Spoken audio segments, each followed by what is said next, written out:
नमस्कार दोस्तों।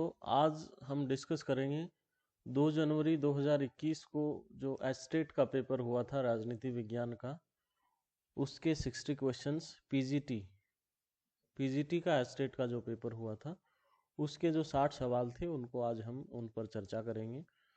तो हम अपनी चर्चा आरंभ करते हैं। पहला सवाल 91 से 150 तक राजनीति विज्ञान के सवाल हैं। तो उनमें पहला सवाल है 91 का, राज्यसभा में स्थानों की दृष्टि से सही समूह कौन पहचाने। यानी एक तरफ राज्य के नाम है, दूसरी तरफ राज्यसभा में सीटों की संख्या दे रखी है, तो इनमें हमें देखना है कौन सा सही है। तो उत्तर प्रदेश में राज्यसभा सीटों की संख्या 31 है, ये ऑप्शन गलत है। राजस्थान में सीटों की संख्या 10 है, तो ये भी गलत है। बिहार में सीटों की संख्या 16 है, तो ये भी गलत है। सही उत्तर होगा इसका महाराष्ट्र 19। सकारात्मक कार्रवाई की पृष्ठभूमि में मूल विचार 92 का सवाल है, the basic thought behind affirmative action is. सकारात्मक कार्रवाई की पृष्ठभूमि में मूल विचार क्या है। तो सकारात्मक कार्रवाई की पृष्ठभूमि में जो विचार है वो ये है कि कानूनन समानता देना पर्याप्त नहीं है, बल्कि राज्य अपनी तरफ से जो कमजोर वर्ग है उनको मदद करे। यानी इसका पहला ऑप्शन सही होगा, कानून द्वारा औपचारिक समानता स्थापित कर देना पर्याप्त नहीं है। यानी महिलाओं, बच्चों, कमजोर वर्गों, समाज के पिछड़े वर्गों के लिए राज्य की तरफ से सकारात्मक भेदभाव जो किया जाता है उसे अफर्मेटिव एक्शन कहते हैं। बाकी ये जो तीनों ऑप्शन है, राज्य सर्वशक्तिमान है, औपचारिक समानता हेतु कानून पर्याप्त है और ये संविधान में लिखित है, ये सही नहीं है। सही ऑप्शन होगा पहला। 93 का क्वेश्चन है, भारत के संविधान के अनुसार संघीय मंत्री परिषद उत्तरदायी होती है। तो संघीय मंत्री परिषद लोकसभा के प्रति उत्तरदायी होती है। निम्नलिखित वाक्यों को पढ़िए। नेटिजन इंटरनेट का अत्यधिक प्रयोग करने वालों को कहा जाता है। दूसरा कथन है, ये इंटरनेट के प्रयोग पर सरकारी नियंत्रण तो नहीं पर वैयक्तिक सुरक्षा हेतु नियमन आवश्यक मानते हैं। यानी कि ये मानते हैं कि सरकारी नियंत्रण पूरी तरीके से नहीं हो, लेकिन थोड़ा रेगुलेशंस के लिए जो है कुछ प्रावधान होने चाहिए। तो हालांकि दोनों कथन सही हैं, लेकिन एक जो दिक्कत है यहाँ, एनसीईआरटी की पुस्तक में इंटरनेट का प्रयोग करने वालों को नेटिजन कहा गया है। अत्यधिक प्रयोग करना थोड़ा सा हम यहाँ मामला गड़बड़ा सकता है, लेकिन फिर भी सही ऑप्शन के लिए हम इन दोनों को सही मानेंगे। पहला और दूसरा दोनों सही है। 95वां क्वेश्चन है, भारत के राष्ट्रपति के पास वीटो की शक्ति होती है। हाँ, होती है। और धन विधेयकों पर राष्ट्रपति इसका प्रयोग नहीं कर सकता। धन विधेयक के लिए राष्ट्रपति की पूर्व मंजूरी ली जाती है, तो इसलिए राष्ट्रपति के पास इसका स्कोप नहीं बचता कि वो जो है धन विधेयक पर जो है वीटो का प्रयोग करे। इस पर अनिवार्यतः मंजूरी राष्ट्रपति को देनी होती है। तो इसमें कथन एक सही है और दो गलत है। यानी 95 में एक सही है, एक सही है, दूसरा भी सही है। सॉरी, पहला और दूसरा दोनों कथन यहाँ सही हैं, तो इसका सही जो आंसर होगा, एक और दो दोनों सही हैं। स्वतंत्रता पश्चात स्थानीय शासन निकाय निर्माण का पहला प्रयास था। यानी लोकल सेल्फ गवर्नमेंट स्थापित करने का, पंचायतें, नगरपालिकाएं इत्यादि स्थापित करने का पहला प्रयास किस योजना के जरिए किया गया। तो 1952 में एक कार्यक्रम चलाया गया था जिसे सामुदायिक विकास कार्यक्रम कहा गया। इसके जरिए जो है स्थानीय विकास की विभिन्न गतिविधियों में जनता की भागीदारी बढ़ाने का मकसद लेकर के ये कार्यक्रम चलाया गया था। तो इसका सही उत्तर होगा कम्युनिटी डेवलपमेंट प्रोग्राम, यानी सामुदायिक विकास कार्यक्रम। 97 एक कथन दिया है, चूंकि युद्ध का आरंभ लोगों के दिमाग में होता है, इसलिए शांति के बचाव भी लोगों के दिमाग में ही रचे जाने चाहिए। Since war began in the minds of men, it is in the minds of men that defenses of peace must be construct। ये सवाल जो है मेरे हिसाब से इसके चारों ऑप्शन में से कोई भी ऑप्शन सही नहीं है। हालांकि इसके पूरी व्याख्या मैं आपको करता हूँ क्यों सही नहीं है। दरअसल यूनेस्को के कॉन्स्टिट्यूशन में ऐसा कहा गया है, यदि आप एनसीईआरटी की पुस्तक में जाते हैं तो एनसीईआरटी की हिंदी की पुस्तक में लिखा गया है संयुक्त राष्ट्र शैक्षणिक, वैज्ञानिक और सांस्कृतिक संगठन। ये यूनेस्को की फुल फॉर्म है। बाई मिस्टेक इन्होंने यूनिसेफ लिख दिया है और यहाँ इसमें लिखा गया है कि टिप्पणी की है, ये पूरा कथन यहाँ दिया है। ये सही नहीं है, यहाँ यूनेस्को आना चाहिए था। फिर यदि इंग्लिश वर्जन में हम देखते हैं तो ये लिखा गया है United Nations Educational, Scientific and Cultural Organization. यहाँ शॉर्ट फॉर्म नहीं दिया है, लेकिन आप देखेंगे तो यूनेस्को का ही ये एलेबोरेटेड फॉर्म है, United Nations Educational, Scientific and Cultural Organization. फिर तीसरा व्यू आप यहाँ देखते हैं तो ये खुद यूनेस्को की वेबसाइट है और यूनेस्को की वेबसाइट में ये लिखा गया है since war began in the minds of, ये पूरा कथन यहाँ दिया गया है। तो इसका जो सही आंसर होगा वो यूनेस्को होगा, और यूनेस्को किसी भी कथन में नहीं है। इसलिए चारों कथन गलत हैं। ये सवाल हालांकि यदि सही तरीके से देखा जाए तो सवाल गलत है, क्योंकि इसमें एक भी ऑप्शन सही नहीं है। लेकिन यदि हम हिंदी मीडियम की पुस्तक में देखें तो यहाँ जो है इन्होंने यूनिसेफ ब्रैकेट में दे रखा है, तो एक बारगी के लिए आप यूनिसेफ मान सकते हैं। हालांकि इसमें बोनस मिलना चाहिए, ऐसा मेरा मानना है, लेकिन फिर भी अगर किसी ऑप्शन को माना जाएगा तो यूनिसेफ ही होगा। भारत के संविधान के किस अनुच्छेद में धन विधेयक संबंधी प्रक्रिया का वर्णन है? तो अनुच्छेद 109 में इस प्रक्रिया का वर्णन किया गया है। संघवाद की मूल धारणा के अनुसार ये एक संस्थागत प्रणाली है, इंस्टीट्यूशनल मैकेनिज्म है। हाँ है। संविधान लिखित या अलिखित किसी भी प्रकार का हो सकता है, ये बात गलत है। अधिकांश नहीं, ये एक जनरल रूल है कि जहाँ डिवीजन ऑफ पावर होगा सेंटर और स्टेट के बीच, तो वहाँ उस चीज़ को लिखा जाना जरूरी है, अन्यथा विवाद होंगे। तो सामान्यतः संविधान लिखित होता है। संघवाद की प्रणाली जहाँ होती है वहाँ लिखित संविधान पाया जाता है। इंग्लैंड में संघवाद नहीं है, वहाँ संविधान अलिखित है, लेकिन भारत में संविधान लिखित है। जहाँ भी संघवाद है वहाँ संविधान लिखित रूप में है, इसलिए इसमें पहला सही होगा और दूसरा गलत होगा। तो इसका कथन एक सही है और दो गलत है।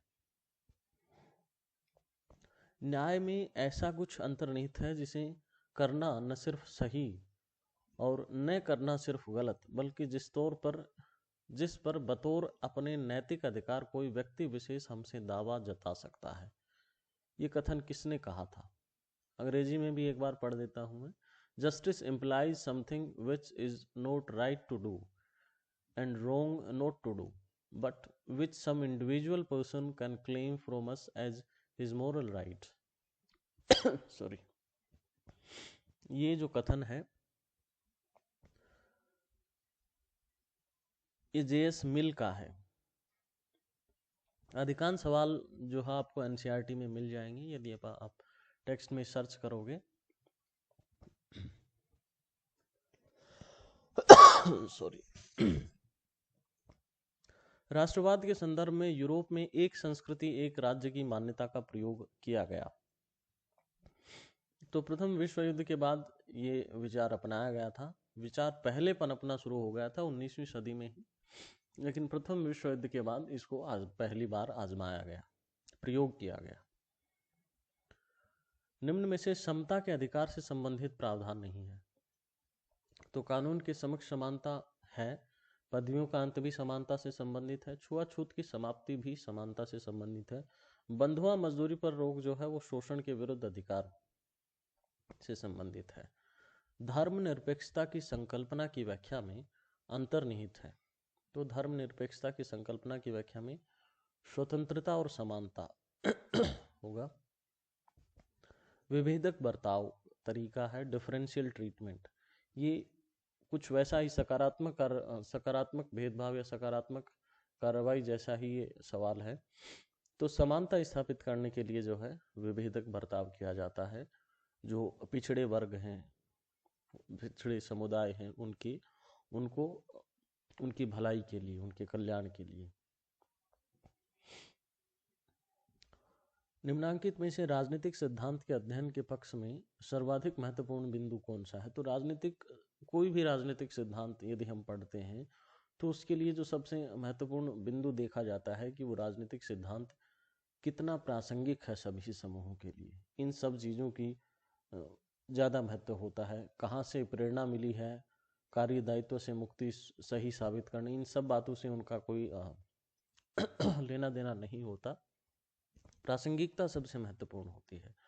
महात्मा गांधी ने स्वतंत्रता की व्याख्या किस रूप में की है?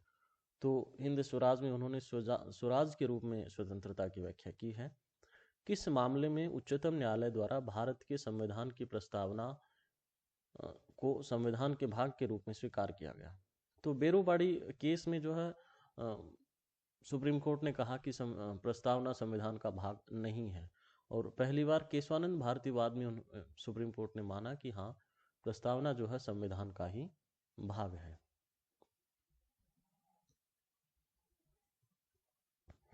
पर्यावरणवाद की जड़ें कहाँ से मानी जाती हैं? तो पर्यावरणवाद की जड़ें अगर एक वाद के रूप में या एक इज्म जिसे हम कहते हैं विषय की धारा के रूप में यदि हम देखते हैं, क्योंकि पर्यावरण प्रेम तो हम कह सकते हैं कि हम पीपल पूजते रहे हैं, ये करते रहे हैं, तो हमारे तो हजारों साल की संस्कृति है, तभी से पर्यावरणवाद है। लेकिन पर्यावरणवाद स्पेशली एक स्ट्रीम के तौर पे देखा जाए तो जब औद्योगिकरण हो रहा था इंग्लैंड में, तो उसके खिलाफ विद्रोह की शुरुआत को जो है इसकी जड़ के रूप में देखा जाता है। भारत के संविधान की प्रस्तावना में प्रयुक्त समता का सही समूह पहचानिए। तो प्रस्तावना में जो जिस समता की बात की गई है वो प्रतिष्ठा और अवसर की समानता की बात की गई है। अवशिष्ट शक्तियों का सिद्धांत कहाँ से लिया गया है? तो कनाडा के संविधान से जो है डॉक्ट्रिन ऑफ रेजिडुअरी पावर्स, ये जो है वहां से लिया गया है। संघ और राज्य सरकार की शक्तियों की व्याख्या है the original jurisdiction of supreme court. तो सर्वोच्च न्यायालय का ये मौलिक क्षेत्राधिकार होता है कि वो संघ राज्य या राज्य राज्य के बीच कोई विवाद हो तो उसका समाधान सुप्रीम कोर्ट करेगा, ये उसका मौलिक क्षेत्राधिकार होता है। किसने भय से मुक्ति को वास्तविक मुक्ति कहा है? तो आंग सान सूकी ने जो है ऐसा कहा है। उनकी पुस्तक का नाम भी है फ्रीडम फ्रॉम फियर। पुस्तक का टाइटल ही है फ्रीडम फ्रॉम फियर। ठीक है, नेक्स्ट क्वेश्चन पे चलते हैं। संविधान के 91वें संशोधन द्वारा मंत्रिपरिषद का आकार निश्चित किया गया। हाँ, किया गया। अब संसद की कुल संख्या के 15% से अधिक मंत्रिपरिषद के सदस्य नहीं हो सकते। यहाँ थोड़ा कन्फ्यूजन आपको हो सकता है, लेकिन यहाँ ये देखने वाली बात है कि संशोधन के द्वारा संसद की कुल संख्या नहीं बल्कि लोकसभा की कुल सदस्य संख्या के 15% से अधिक मंत्रिपरिषद का आकार नहीं हो सकता, ऐसा प्रावधान किया गया है। तो यहाँ एक सही है और दो गलत है। ठीक है, क्वेश्चन नंबर 114, उच्चतम न्यायालय द्वारा आश्रय के अधिकार को किस मौलिक अधिकार में अंतर्निहित माना गया है? Right to shelter. जब हम देखते हैं स्वतंत्रता का अधिकार, स्वतंत्रता के अधिकार के अंतर्गत आता है जीवन का अधिकार, और सुप्रीम कोर्ट ने बहुत से मामलों में जीवन के अधिकार की व्याख्या करते हुए उसे इतना विस्तृत बना दिया है कि उसमें बहुत सारे अधिकार समा गए हैं। उसमें right to clean air, right to clean water, विदेश जाने का अधिकार, ये सारे अधिकार, उसी में आश्रय का अधिकार भी आता है। तो इसका सही आंसर जो है वो स्वतंत्रता का अधिकार होगा। आश्रय का अधिकार जीवन के अधिकार का भाग है और श्रम जीवन का अधिकार जो है स्वतंत्रता के अधिकार का भाग है। नागरिकता क्या है? तो नागरिकता अधिकार भी है और दायित्वों का समूह दोनों है। राष्ट्रवाद हमारा अंतिम आध्यात्मिक मंजिल नहीं हो सकता, मेरी शरण स्थली तो मानवता है। ये कहना किसका था? तो टैगोर, रविंद्रनाथ टैगोर का। ये अधिकांश क्वेश्चन मैं आपको बता रहा हूँ एनसीईआरटी से ज्यों के त्यों उठा लिए गए हैं। कोई बहुत टफ हम इस पेपर को नहीं कह सकते, बहुत आसान सवाल है। सरकार द्वारा निर्देशक तत्वों को लागू करने के प्रयासों में शामिल नहीं है। बैंकों का राष्ट्रीयकरण निश्चित रूप से निर्देशक तत्वों को लागू करने का प्रयास किया गया है। न्यूनतम मजदूरी निर्धारण भी निर्देशक तत्वों को लागू करना है। मिड डे मील योजना भी इसी प्रकार का उदाहरण है। लेकिन उपाधियों का अंत जो है वो समानता के अधिकार को स्थापित करता है, ना कि किसी नीति निर्देशक तत्व को। जॉन रोल्स ये न्याय के सिद्धांत का प्रारंभिक बिंदु है। जॉन रोल्स अपने न्याय के सिद्धांत में जिसकी बात करते हैं वो अज्ञानता के आवरण की या वेल ऑफ इग्नोरेंस की बात करते हैं। वहीं से उनकी शुरुआत होती है कि आप स्वयं को एक अज्ञानता के आवरण में सोचिए कि जहां आपको अपनी स्थिति का अंदाजा नहीं है कि आप अमीर हैं, गरीब हैं, तो आप अपने लिए सबसे बेहतर व्यवस्था का चयन कर पाएंगे। इस प्रकार का कुछ उनका सिद्धांत है। दल बदल संबंधी मामलों पर अंतिम निर्णय लेने का अधिकार है। तो सदन का अध्यक्ष जो होता है, सदन का अध्यक्ष का मतलब यदि राज्यसभा या लोकसभा है तो उनके जो पीठासीन अधिकारी हैं, लोकसभा अध्यक्ष या राज्यसभा अध्यक्ष, और विधानसभा में यदि है तो विधानसभा अध्यक्ष इसका निर्णय करेगा। भारत के संविधान निर्माण के समय स्थानीय शासन विषय किसको दिया गया था? तो स्थानीय शासन जो है राज्य सूची का विषय था, और राज्य सूची पर कानून बनाने का अधिकार राज्य सरकारों का था। तो इसका जो सही उत्तर है वो होगा राज्य सरकारें। 121 में चलते हैं। किस अंतर्राष्ट्रीय घटना के संदर्भ में अमेरिकी राष्ट्रपति जॉर्ज बुश द्वारा नई विश्व व्यवस्था यानी न्यू वर्ल्ड ऑर्डर शब्दावली का प्रयोग किया गया था? तो थोड़ा सा आप यदि पीछे जाएं तो जॉर्ज डब्ल्यू बुश, जो आपको अच्छे तरीके से याद होंगे, उनके पिता थे जॉर्ज बुश सीनियर। वो 90 के दशक की शुरुआत में अमेरिका के राष्ट्रपति थे। तो उस समय एक घटना हुई थी। इराक ने कुवैत पर हमला कर दिया था, कुवैत को कब्जा कर लिया था। तो इससे पहले, इस घटना से पहले सोवियत संघ जो है इराक को प्रश्रय देता रहा था, इराक का सपोर्ट करता रहा था। यानी सोवियत संघ और अमेरिका दोनों के अलग अलग मत रहते थे। तो कोई एक मत से निर्णय संयुक्त राष्ट्र में या सुरक्षा परिषद में हो नहीं पाता था। लेकिन जब 1990 में इराक ने कुवैत पर हमला किया, उस समय सोवियत संघ, चूंकि सोवियत संघ का विघटन होने लगा था, 1988 से लेकर 1991 का दौर माना जाता है सोवियत संघ के विघटन का दौर। ऑफिशियली दिसंबर 1991 में सोवियत संघ के विघटन की घोषणा हो गई। तो 1990 में इराक ने जब कुवैत पर कब्जा किया तो संयुक्त राष्ट्र संघ का सैनिक कार्रवाई का जो प्रस्ताव था उसका समर्थन न सिर्फ अमेरिका ने किया बल्कि सोवियत संघ ने भी उस कार्रवाई का समर्थन किया। तो ये एक बहुत बड़ी घटना थी, सोवियत संघ द्वारा अमेरिका के साथ आ जाना। इसी बात को जॉर्ज बुश ने कहा था नई विश्व व्यवस्था। यानी इराक के विरुद्ध संयुक्त राष्ट्र संघ को सैन्य कार्रवाई की अनुमति कैसे मिली? अनुमति सभी सुरक्षा परिषद के सदस्यों की सहमति हुई तभी अनुमति मिल पाई, यानी सोवियत संघ का साथ मिल पाया। उस घटना को, इराक के विरुद्ध संयुक्त राष्ट्र संघ की जो अनुमति मिल गई थी सैनिक कार्रवाई की, उसको जो है जॉर्ज बुश ने कहा है नई विश्व व्यवस्था। आगे चलते हैं। सही समूह पहचानिए। तो बी आर अम्बेडकर सबसे पहला ही इसमें सही होगा। बी आर अम्बेडकर जो है इंडिपेंडेंट लेबर पार्टी से संबंधित थे।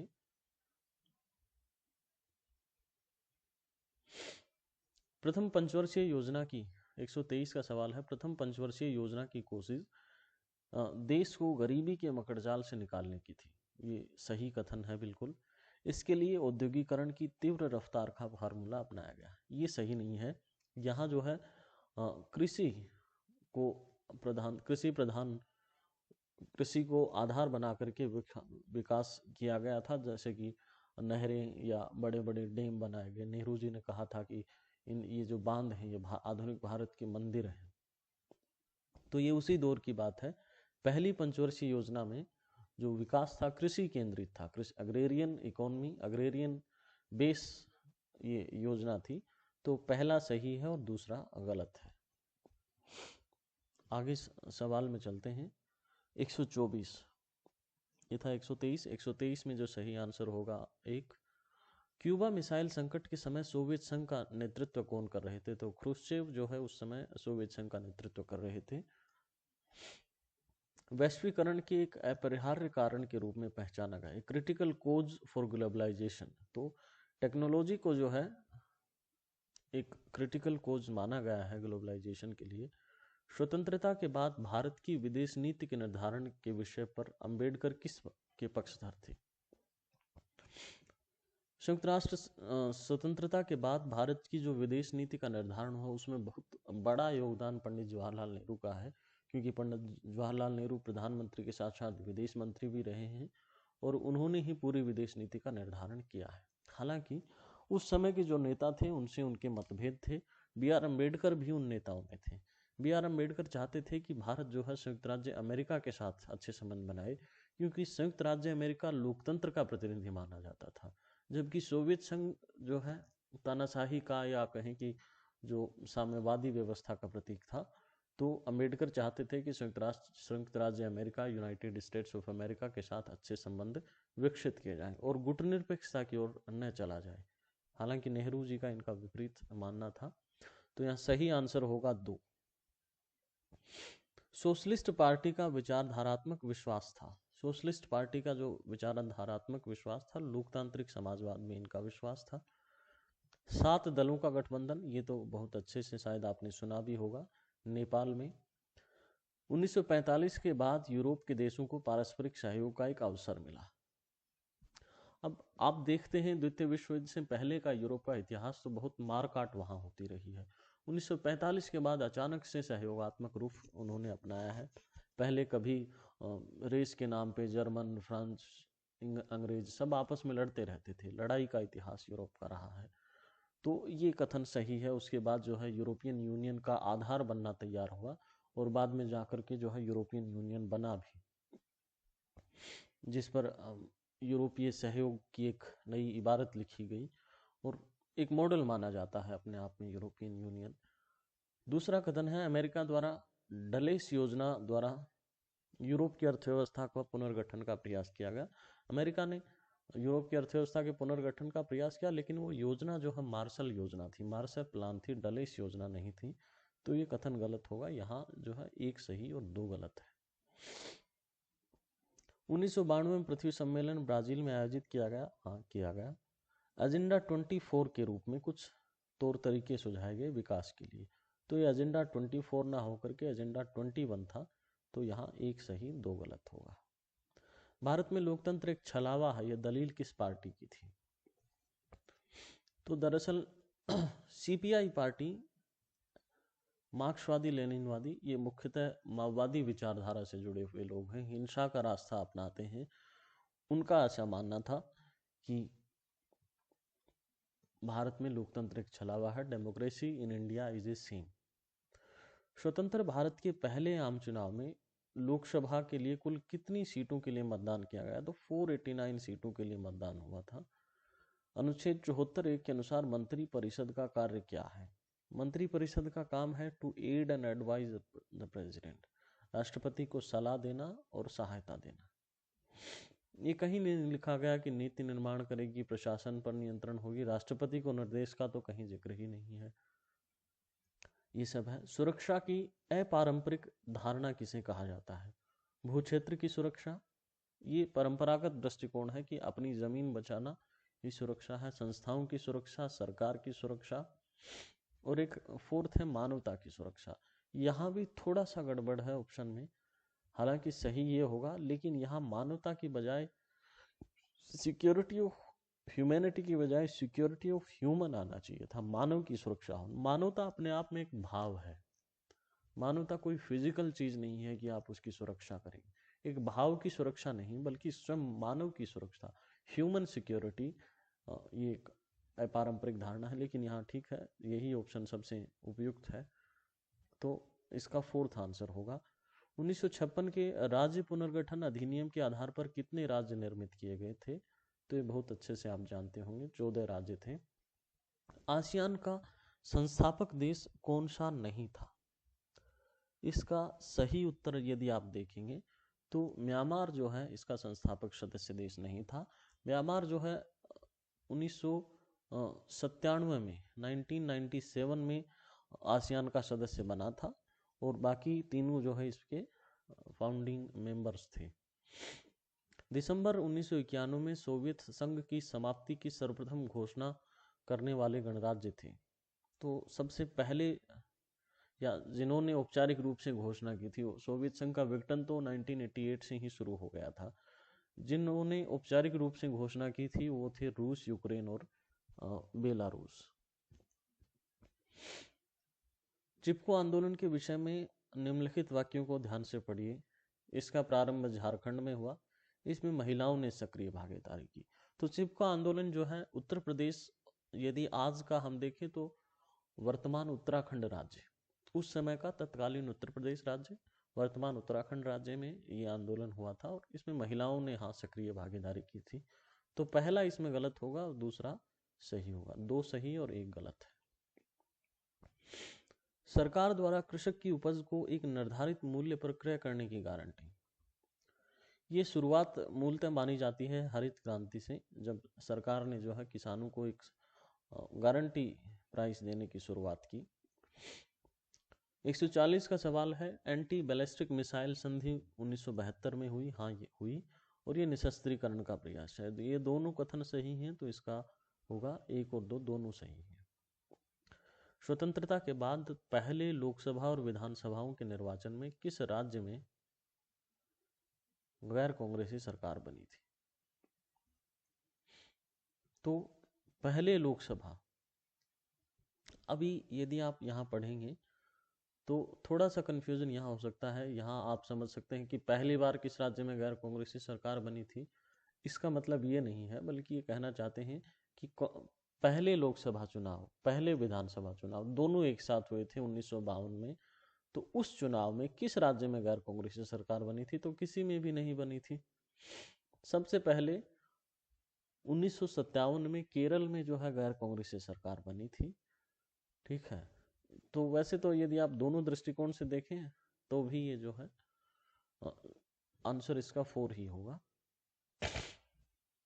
महाशक्तियों के मध्य शीत युद्ध के प्रारंभ होने की स्थिति के लिए अंतर्राष्ट्रीय राजनीति के एक सामान्य तर्क को उत्तरदायी माना जाता है। तो सबसे बड़ा जो कारण रिस्पॉन्सिबल है, सिंपल लॉजिक बनाया जाता है डेटरेंस को, यानी कि एक दूसरे के खिलाफ ये हथियारों की होड़ हुई।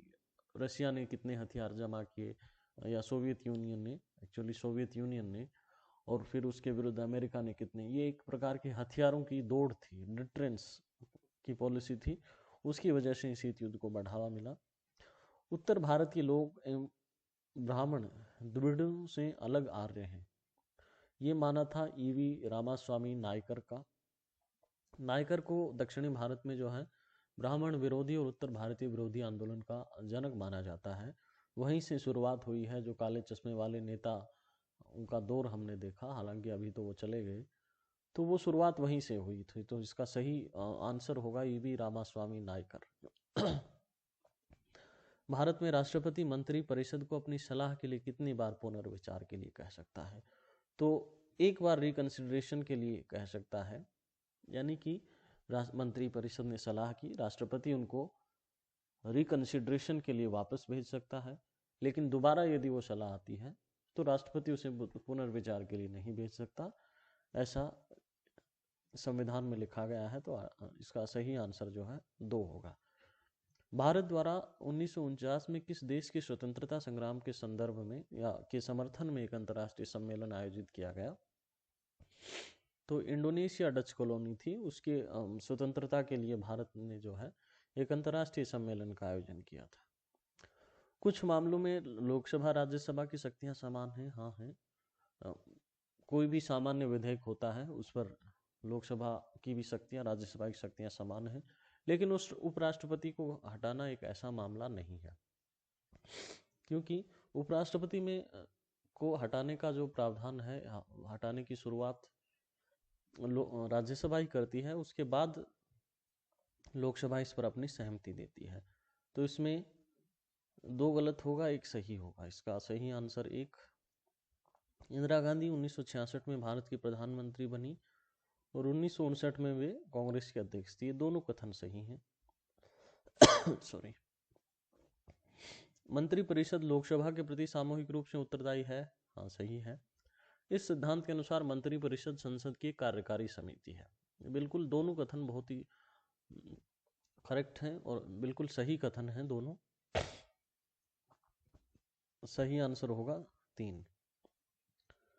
द्विराष्ट्र सिद्धांत के खिलाफ कौन थे? तो इनमें खान अब्दुल गफ्फार खान, जिन्हें सीमांत गांधी भी कहा जाता है, इन्होंने एक संस्था भी बनाई थी, खुदाई खिदमतगार।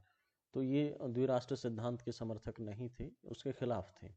भारत संयुक्त राष्ट्र संघ का सदस्य कब बना था? तो 30 अक्टूबर 1945 को भारत जो है संयुक्त राष्ट्र संघ का सदस्य बना था।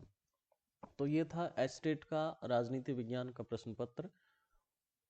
1-2 दिन में हम जो है इसका जो मैथ्स और जीके, हरियाणा जीके का वाला जो पोर्शन है, उसकी भी आंसर की प्रोवाइड करा देंगे। हो सक संभवतः कल ही मैं डाल दूंगा।